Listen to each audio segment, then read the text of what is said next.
everybody, it's me, Corey, and in this video I'm going to be talking about triggers on social media that you might get while you are manifesting or creating a relationship with a specific person in particular. Right, so I had a message recently on Instagram and it was from someone who was being really triggered by these quote posts that you see on Instagram or on Facebook or whatever. Of things that say things like, if he's not choosing you now, then he's not the one. Or men know what they want, and if he hasn't chosen you by now, then you're wasting your time. Or if he's coming in and out, then he's not the one. Or even things like, move on from someone who's not making you happy, or stop being attached to someone who's not making you happy, or any of these posts where it feels like someone's literally directly calling you out and saying, hi, this is a sign for you to just move on.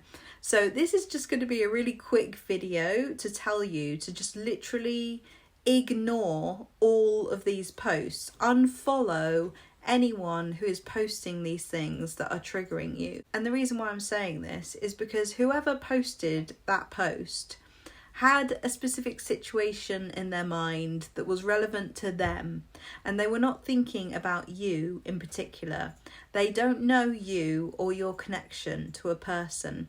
They don't know you or your backstory or your person's backstory, and they have nothing to do with you.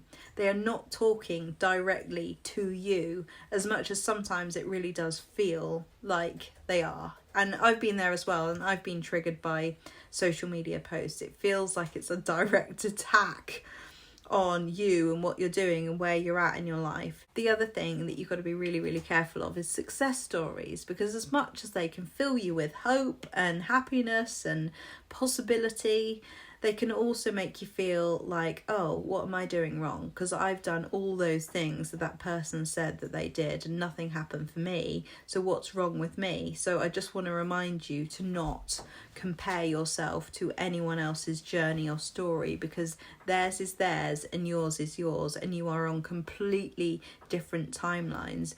And these techniques, this is why, I'm not a massive fan of techniques. I like them, but I don't, think that they are essential, because I think that sometimes these techniques can get you into the mindset of thinking, right, I've done that, so where is it? I've done that thing, that technique, so where's my manifestation? I've done all these things that people have told me to do, so maybe it doesn't work because it hasn't happened for me. And what's the timeline? The timeline nobody knows. So you can't compare your timeline to someone else's, and you can't compare your, results and what happens to someone else's either, because the techniques and the things that people do are not really an indication of how long it will take. Okay, so they're there for you to use, for you to enjoy, for you to feel good about. And I love doing things like visualization, as I've said many times before, and there's something magic about visualizations. But like some of my visualizations that I did years and years ago happened, years later, right? So, and some of them happen really quickly.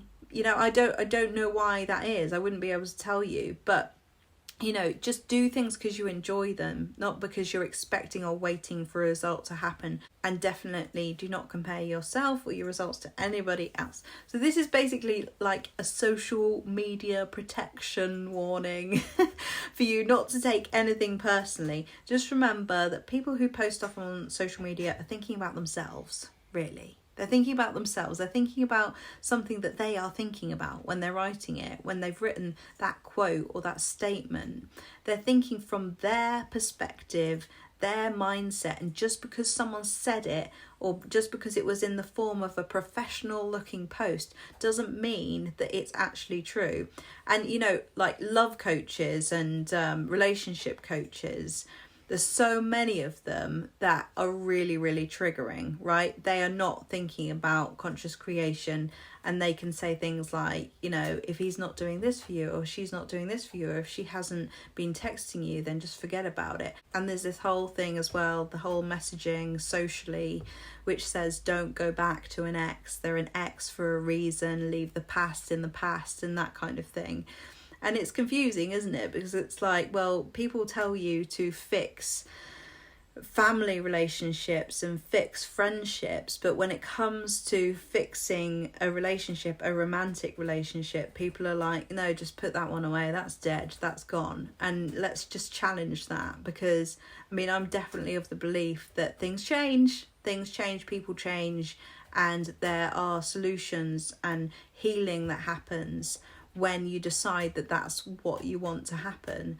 And if you believe in a connection and you believe in a relationship, then there's no reason and no one can tell you to not do that, right? So you've just got to be where you are in your journey.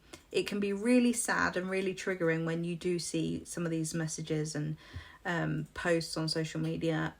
It can make you feel like you're doing something wrong, and it can make you feel shame. I swear, shame fuels so much of our anxiety and can make us feel really bad for being where we are, for wanting what we want, for thinking how we're thinking, for doing what we're doing, right? So just be aware of how when you see one of these posts that might trigger you, it might make you feel like you're bad, or you're doing something wrong, or that you're not good in some way, right? So notice that and release it and say, right then, well, if I'm bad, I'm bad. Let's just go with that. If you want to think I'm bad, if you want to think I'm wrong, well, then you do that. I am where I am, and this is what I'm doing, and this is how I feel. This is where I am in my life right now, and I'm going to go with it. No one can tell you how to feel. And whenever you hear the word should or shouldn't, there's judgment there, which can equal shame. So just watch out for those words in this community, on social media, with friends, family, little statements and jabby comments that people might say. You feel how you feel right now, and you want what you want for a reason, and that's where you are, and there's lessons that are going to unfold in perfect timing, and you've just got to trust the process and trust the journey and trust that everything's going to work out for you in perfect timing, no matter how it works out, right? It's going to work out one way or another, and right now this is how you feel. So don't let anyone make you feel bad for being where you are. So I hope this video has been useful to you. If you would like some one-to-one support, or you would like to talk to someone who really does understand it and is not going to judge you, then I am here for you. You can find information about that in the link below, and I'll see you in the next video. Bye.